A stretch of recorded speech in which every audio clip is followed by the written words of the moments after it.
గ్రామాలు స్వయం ప్రతిపత్తి సంస్థలుగా ఎదగాలని AP deputy CM Pavan Kalyan పిలుపునిచ్చారు. జాతీయ పంచాయతీరాజ్ దినోత్సవం సందర్భంగా మంగళగిరిలో జరిగిన కార్యక్రమంలో పవన్ కళ్యాణ్ పాల్గొన్నారు. పల్లెల్లో ఉండటం అంటే ఎంతో ఇష్టం, కానీ కుదరలేదన్నారు. అధికారుల కృషితో గ్రామాల్లో వేగవంతమైన అభివృద్ధి సాగుతుందని చెప్పుకొచ్చారు. ఇక గ్రామ పంచాయతీలను గత ప్రభుత్వం నిర్వీర్యం చేసిందని, కూటమి ప్రభుత్వం అధికారంలోకి వచ్చిన 9 నెలల్లోనే అనేక అభివృద్ధి కార్యక్రమాలకు శ్రీకారం చుట్టామన్నారు పవన్ కళ్యాణ్.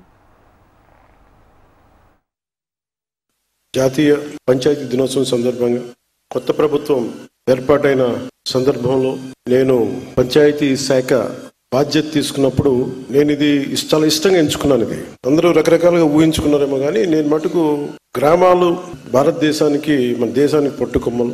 అలాగే ఇందాక ఇక్కడ చూస్తూ ఉంటే గాంధీజీ గారిది independence must begin at the bottom, plus every village will be republic, panchayat having full powers. అంటే గ్రామాలే స్వయం ప్రతిపత్తి గల వ్యవస్థలకు ఏర్పడాలి, అత్యంత స్మాల్ యూనిట్.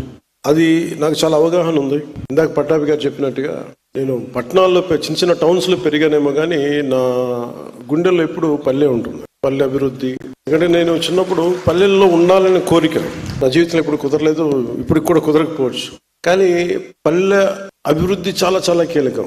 ఈ సందర్భంలో నేను పంచాయతీరాజ్ శాఖ తీసుకున్నప్పుడు అప్పటికి శశికుమార్ గారు ఫార్మర్, దాని ముందు ప్రభుత్వంలో కూడా వారే చేశారు. దీనికి నేను 4 మీటింగ్లు అందరం కూర్చున్నప్పుడు రివ్యూ మీటింగ్స్ ఒకటే తెలియజేశాను. మరి ఇక్కడ ఇది కక్ష సాధించం ఎవరి మీద. నాకు కావాల్సిందల్లా పంచాయతీకి ఏ నిధులైతే ఇవ్వబడ్డాయో అవి సంపూర్ణంగా ఖర్చు కాబడాలి. ఏ ఉద్దేశంకి అయితే ఇవ్వబడిందో డబ్బు, నిర్దేశించిన డబ్బు దానికే ఖర్చు పెట్టగలగాలి.